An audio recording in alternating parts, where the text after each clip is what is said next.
Kenley, a really strong start for you coming out of the bullpen this year. In the 5 games you've appeared in, already picking up the 3 saves and obviously a very good earned run average, haven't given up a run yet. What do you think has worked so well for you so far? I think just being me and stop worrying about the other extra stuff and just try to be athletic up there in the mound and just release the ball and let it happen. So I put a lot of good work in the off season, drive line and all that stuff. And, at some point it's like you put too much work in and, you just need to be you and let it happen. So that's how I feel about it. Can you expand a little bit about just being you? What do you mean by that? It's just don't worry about the extra stuff, about the mileage and, all the other stuff. It's just let it happen. Let the ball, my fastball always has some great movement. And instead of create the movement or create velocity, it's just give them a good extension and just let it happen. How much fun is this bullpen having right now? I mean, this has been one of the bright spots in this young season, the effectiveness of you guys as a group. It's awesome. It's great. I'll be joking. I feel like we had a type of bullpen that, I remember in 2009 when I played in the Fall League. I feel like that's what we have. It's stacked. Such a great pitching. How everybody is elite. From all the way from Joe Kelly to me to Blake, Buffalo, Petey is doing well, Santana. So it's a very stacked bullpen. So we're having fun. We're having a great time, and we just try to help our team win. You said the 2009 Fall League? Yeah. That's how I feel like Arizona Fall League right now.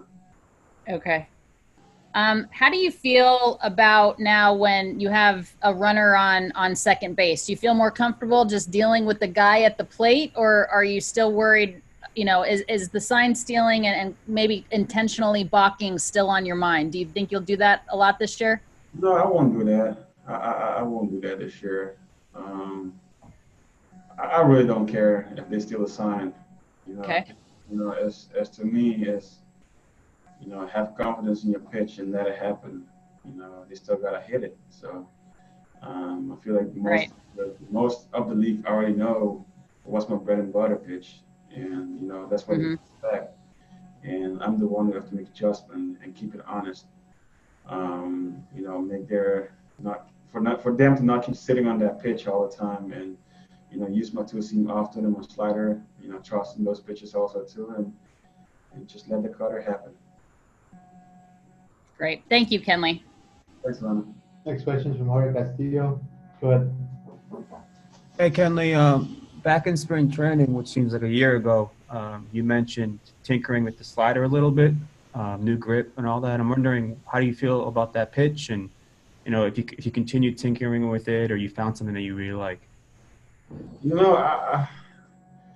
It's the grip that me and Orel Hershiser was talking about in this spring training. I kind of like, once I start seeing the shape of it and how tight it was, I kind of fall in love with it, and I just keep working on it. It's always room to keep improve and work on it. So I'm starting doing it more when I'm playing catch. Make sure I stay consistent with it. So yeah, it's a different type of grip right now, and it's just got to continue to keep working on it. And sorry if you've been asked this, I don't remember if you have, but when and why did you cut your hair? Why did I cut my hair? Yeah. I got tired of it. That's it. I just got tired of it. So it's nothing why or not. It's just I feel like I just want to have a new change, and it got too long, and when I'm sleeping around it's too hot, and I cut it. Cool. Thank you, man. Thank you. Next question is from Bill Plunkett. Go ahead, Bill. Oh my God, Bill. Hey, you called me by my real name. Yeah, Benson, how you doing? I'm doing okay, Shorty. Looking at your numbers, I know it's early, but you've only thrown the cutter like 75% of the time. So when you say you're being you, are you a 3-pitch pitcher now? Well, if you want to put it that way, yeah. It's just to keep hitter honest. You can listen, man. If I develop two pitches and I feel like they're pretty good, why not using them? At some point, if I feel like I can throw them in any counts and they are good and the hitters tell me what they're doing, so I think that's gonna make my cutter even better. So um, that's the reason why I want to keep, continue to to build my other pitchers, to just have an extra strength and learn how to pitch, like just don't have to keep, you know, um, throwing cutters and get to the 20 pitch count. And if I can do it in 9, 10 pitches, that's better for my arm also too. And just gonna continue to work on all 3 pitches.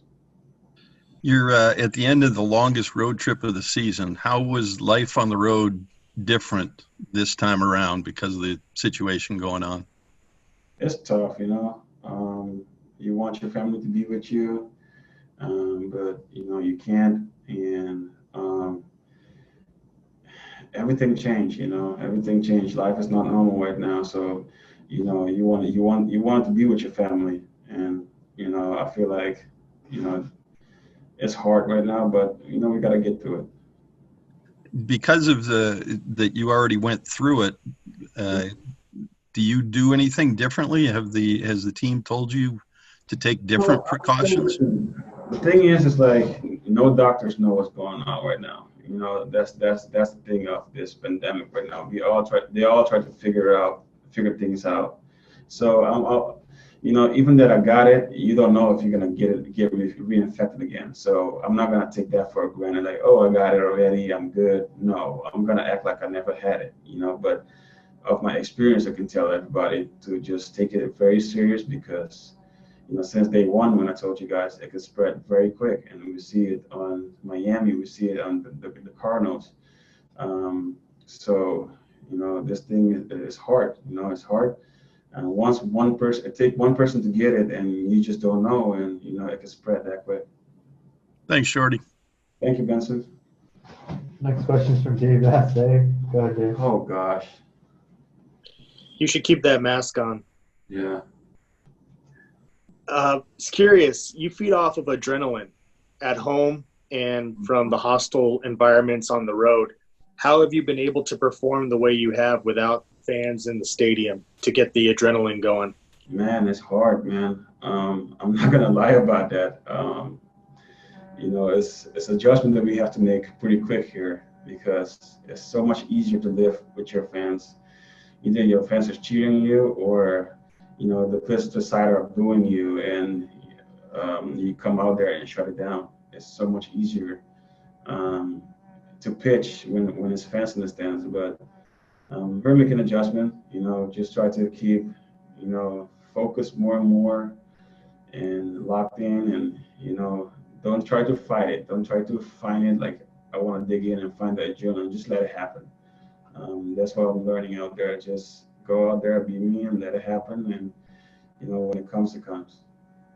Did it help at home when they played your intro montage on the board and the music and all that? Honestly, it's normal. I mean, it's so much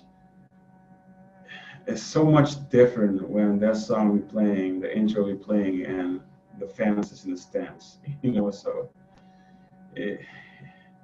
it's not about the song. To me, it's like how the fans cheering you when you coming in and just get your adrenaline going, get you up. So that's the one thing that you don't feel like when you coming in. Dodger Stadium is shaking, but you just gotta go through it. Out of all the players on the field, do you feel like closers feed off that adrenaline more than anybody else? It can be for hitters also too. Maybe it can be better for hitters because now they know they don't need to do too much. And I feel like whenever you're in playoffs or whatever, hitters always try to do too much. And with that adrenaline, for us, it's a little bit advantage. But I think it plays for everyone. I talked to hitters about that, and they will tell you the same thing too, man. It's like it's different. It's different playing without no fans when they're on the stands. But it's one thing that for us to all adjust to it, and we're getting through it so far. Thank you, Kenley. Thanks, Wesley. Next question from Ken Gurnick. Go ahead, Ken. Hey, Kenley. Hey, Ken, how you doing? You mentioned that the doctors don't know a lot, and one thing they don't know is whether there are lingering effects having had the virus. And I wondered if you noticed or feel that there are any underlying, any lingering effects having had it, as far as weight, conditioning, anything that you feel like isn't really 100% you because of the virus. Definitely your conditioning when you first started. It definitely, all those months that you work out so hard and then, you have to shut it down for 2 weeks. Till today, I'm still trying to get to 100%. And definitely messing up a little bit with your, when you're conditioning and you try to breathe, it kind of sometimes you get shortness of breath, but it's to get yourself back in shape. So it definitely take a toll on your body, and it's not a virus to play around, because even that you beat it, you might feel like, oh, you beat it, and then you see what it does to your body, and for your body to be back to normal, it's gonna take time. Do you think that a month from now or in October you'll look back and go, wow, I feel so much better now. I really wasn't at 100% back then in July and August? I'm already feeling it, to be honest. Every day that I'm feeling like, wow, like I'm feeling better than last week. That's the one thing, I'm for sure gonna tell you, yes, in October, I'm gonna look back like, man, I wasn't on my 100%. Anybody will get this virus. I don't care what they're saying, but it's gonna, the first day you start working out, and the same conversation me and AJ Pollock had, it's like you're out of balance. You just don't have your balance, and it's hard. It's hard. You just gotta keep going through it and get back in shape. Thanks, Ken. Thanks, Ken. Got a question from Dylan Hernandez. Go ahead, Dylan. Hey, Kenley. Hey, Speaking of the coronavirus, how severe were your symptoms? What type of symptoms did you have? How severe were they? I got a terrible headache. I remember I got, chest pain. My whole body was aching. Chills. You feel like you have zero energy, and you don't feel like eating. You don't feel like drinking. You lost the smells. And you just gotta keep forcing to eat and force to drink for you to survive it. So I do notice when I don't eat, you feel like,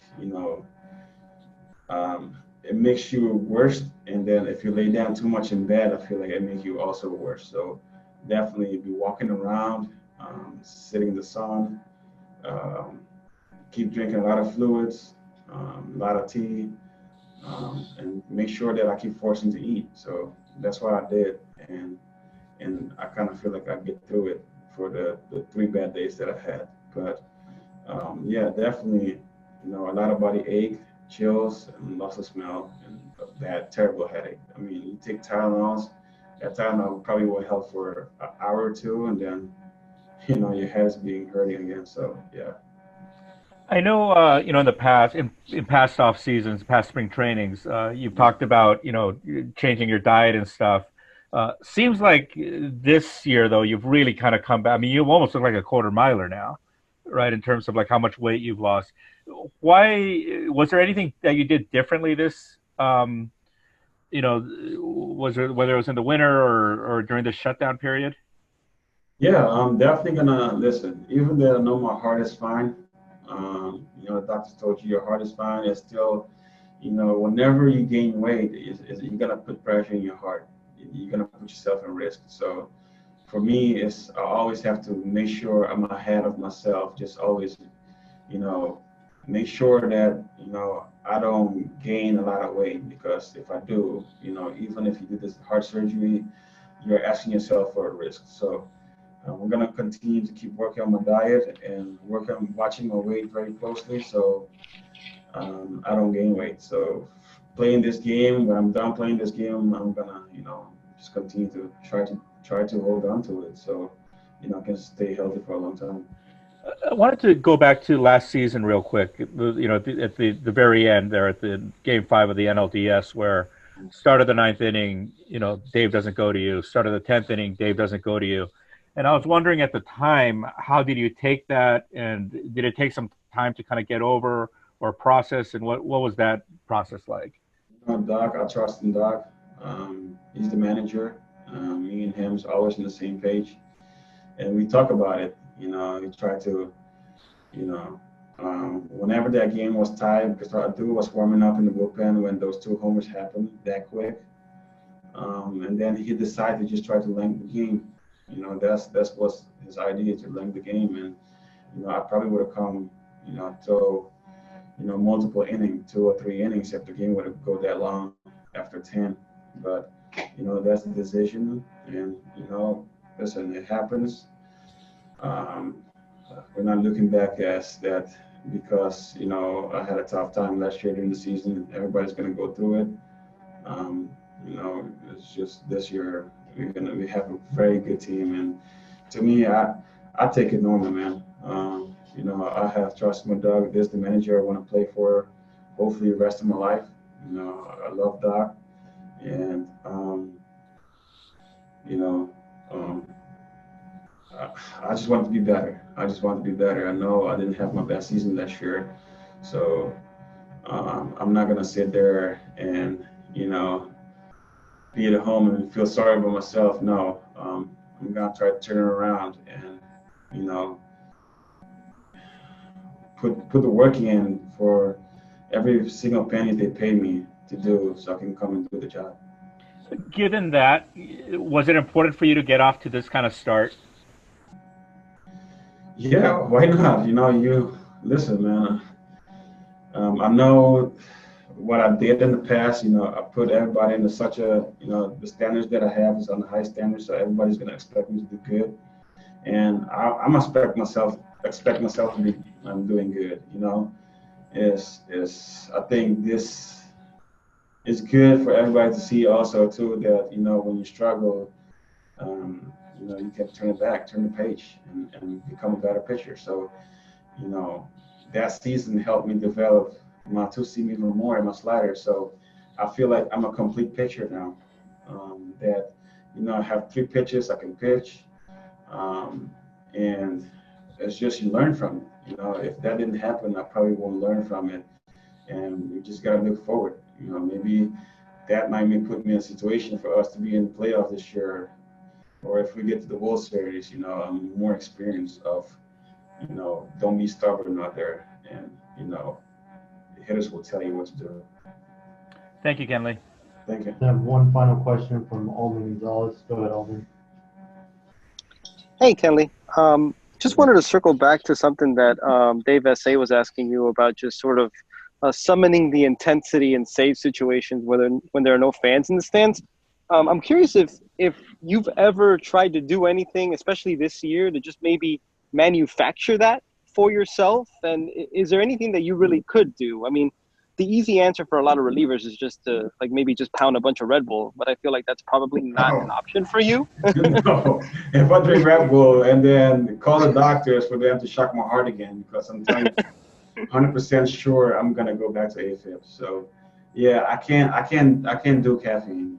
I mean, it's hard for me. It's hard for me to do coffee. You know, it's hard for me to do Red Bull. You know, if you do that, I want to try to go to the ER and shock my heart again. So, no, it's just focus, man. Focus, controlling your breathing, and don't try to do too much. And, you know, that's why I feel like, you know, whenever you're gonna try to do too much in a situation like that and high leverage, you're gonna ask yourself, you're gonna get pretty much in trouble. So you're gonna ask yourself to do too much also too. So it's just continue to do what I'm doing. Let it happen. Let it come to me. The reason why I'm saying let it come to me is just, you know, just don't. It's nothing for me to create. You know, I had a natural cutter, so I'm not gonna create that. I'm just gonna let it happen in front. And be smart out there. Be smart.